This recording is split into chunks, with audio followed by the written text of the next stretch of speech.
ng Philippine Coast Guard na hindi kailangan ng Pilipinas ng pahintulot upang magsagawa ng operasyon sa loob ng sarili nitong Exclusive Economic Zone, kabilang ang Ayungin Shoal na kinilala sa 2016 Arbitral Award bilang bahagi ng Philippine Economic Zone at Continental Shelf. Sinabi rin ng PCG na ang pangangailangan sa medical evacuation ng mga tauhan nito ay bunga ng umano'y pananakit ng isang miyembro ng China Coast Guard sa isang Pilipinong mandaragat sa naganap na insidente sa Ayungin. Samantala, pinabulaanan ng PCG spokesperson Rear Admiral J. Tariela ang kumakalat na social media post na nag-uugnay sa kanya sa mga pahayag laban kay Senator Robin Padilla.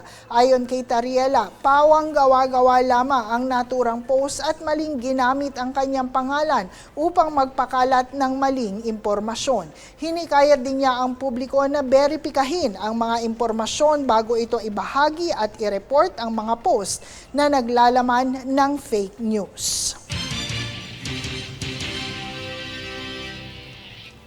Nasabat naman ng Bureau of Customs o BOC ang 5 container ng maling idineklarang frozen agricultural products at iba pang food items mula China may kabuuang halagang tinatayang 23.27 million pesos. Ayon sa BOC, nadiskubre sa isinagawang inspeksyon ang iba't ibang produktong hindi tugma sa deklarasyon, kabilang ang frozen chicken, pato, kalapati at iba pang agricultural commodities. Sinabi ni Customs Commissioner Adriel Nepomuceno na bahagi ito ng pinaigting na kampanya ng ahensya laban sa agricultural smuggling sa pakikipagtulungan na rin sa Department of Agriculture upang maprotektahan ang food safety, biosecurity at kabuhayan ng mga lokal na magsasaka.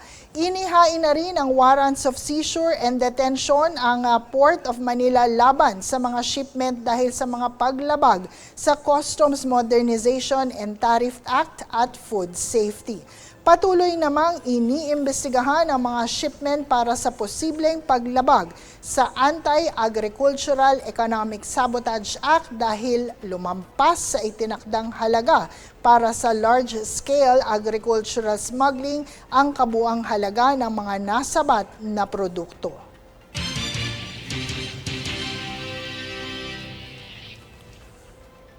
Muling humarap sa Senado ang NBI Director habang ipinagpapatuloy ang pagbusisi sa mga alegasyong nakapaloob sa Articles of Impeachment laban kay Vice President Sara Duterte. Para sa kabuuang detalye, narito ang ulat ni Jade Buhoy. Nagpatuloy ngayong Miyerkules ang ika-9 na araw ng impeachment trial laban kay Vice President Sara Duterte sa Senado sa muling pagharap ni National Bureau of Investigation o NBI Director Attorney Melvin Matibag bilang testigo ng prosecution panel.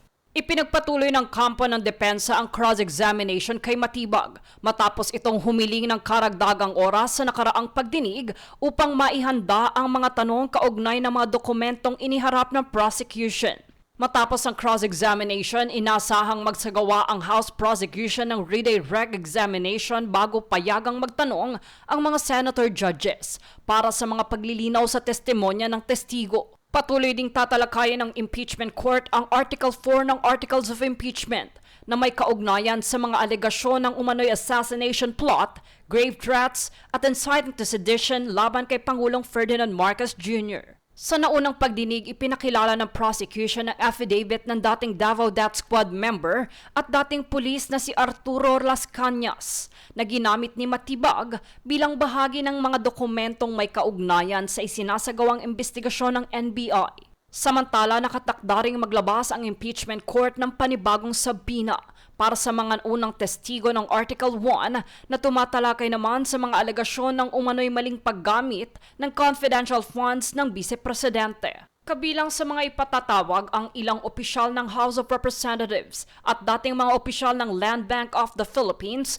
bagamat ipinagpaliban muna ang kanilang pagharap upang bigyan daan ang pagpapatuloy ng testimonya ni Matibag. Patuloy namang inaasahan ang presentasyon ng mga susunod na testigo at ebidensya habang nagpapatuloy ang pagliliti sa mga reklamong nakasaad sa Articles of Impeachment laban kay Vice President Sara Duterte. Jade Buhoy, nag-uulat para sa Golden Nation Network.